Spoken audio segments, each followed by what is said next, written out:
Elves are creatures that inhabit our imagination, blending beauty, mystery, and power. From medieval tales to modern stories, elves have been portrayed as enigmatic beings, both allies and foes of humanity. But have you ever wondered where these mystical creatures really come from? What lies behind the legend of elves? And how did they inspire one of the greatest fantasy epics of all time? Get ready, because today we're diving into the secret history of elves, uncovering dark origins, and revealing a mystery that spans centuries. To understand the origin of elves, we need to go back to the earliest days of Norse and Germanic mythology. The elves, or Alfar, as they were known, emerged from the traditions of the Norse people. They were described as luminous beings, inhabitants of Alfheim, one of the 9 worlds in Norse mythology. But unlike the benevolent beings we see in modern adaptations, the ancient elves were complex, ambiguous, and often dangerous. They could bring blessings and fertility, but also curse and deceive humans who dared cross their paths. The legends speak of elves of light and darkness.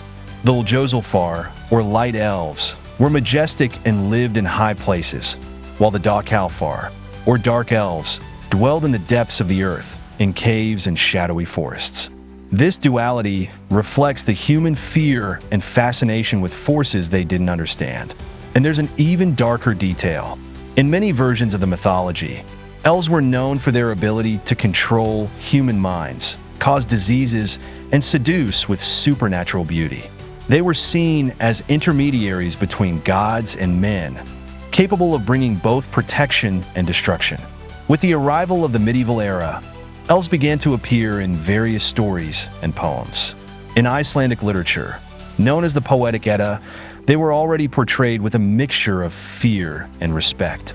However, it was in 19th century Germany that a specific work helped define the image of elves and, at the same time, influenced the creation of the greatest fantasy epic ever made.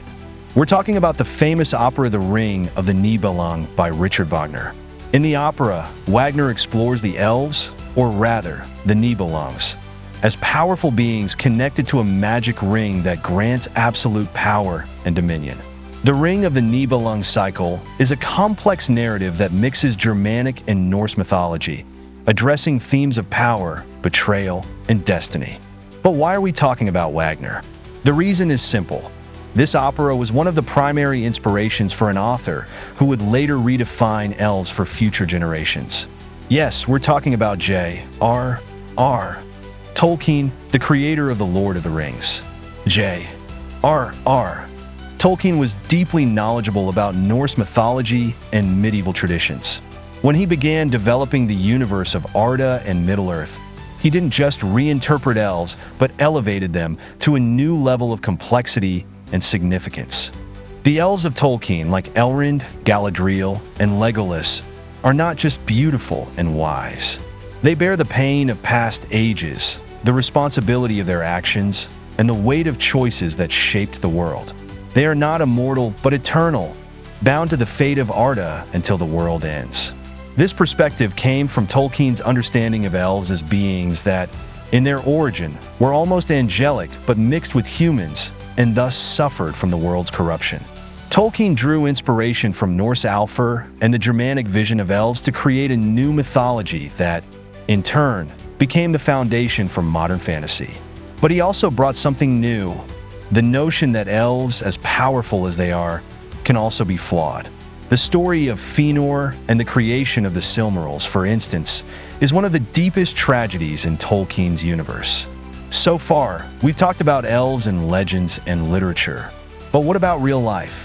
There are accounts of people who swear they've seen elves or similar creatures throughout the centuries. In modern Iceland, for example, over 50% of the population believes in the existence of the Huldufolk, or hidden people. These beings are considered elves that inhabit the rocky landscapes of the country. There are records of construction companies changing road routes to avoid upsetting these beings and prevent mysterious accidents that used to occur when they tried to build in places where elves supposedly lived. Another mysterious case happened in 1934 in a small village in Scotland, when several villagers reported seeing small figures, human-like but with different features, jumping from stone to stone. The descriptions resembled the characteristics of elves mentioned in ancient legends, and the story was taken so seriously that the local government organized a search to try and uncover what was really happening. With so many stories and accounts, you might be wondering, are elves real after all? And what if I told you that the truth might be even more disturbing than any fiction? Some folklore scholars and paranormal researchers believe that elves are not just products of human imagination, but manifestations of phenomena we don't fully understand. One intriguing theory suggests that elves could be interdimensional beings, inhabitants of a parallel reality that occasionally manifests in our world. This would explain the variety of appearances and why they have been described so differently across cultures and ages. In some versions, they are beautiful and illuminated. In others, they are grotesque and dark. Perhaps they take the form that best corresponds to our fears and desires. Whether they're real or just part of our imagination, elves continue to influence pop culture. From characters like Legolas in The Lord of the Rings to adaptations in games like The Elder Scrolls and The Witcher, these creatures remain a symbol of power, mystery, and ambiguity. But here's the big secret. Tolkien never claimed his elves were just a reflection of ancient legends. He believed that in creating his stories, he was rediscovering forgotten truths, echoes of something greater, older, and real. For Tolkien, the myth of elves was like a shattered mirror of a distant truth, the full image of which we can never see. If you enjoyed this video, don't forget to like, subscribe to the channel, and share your theories in the comments. See you in the next video.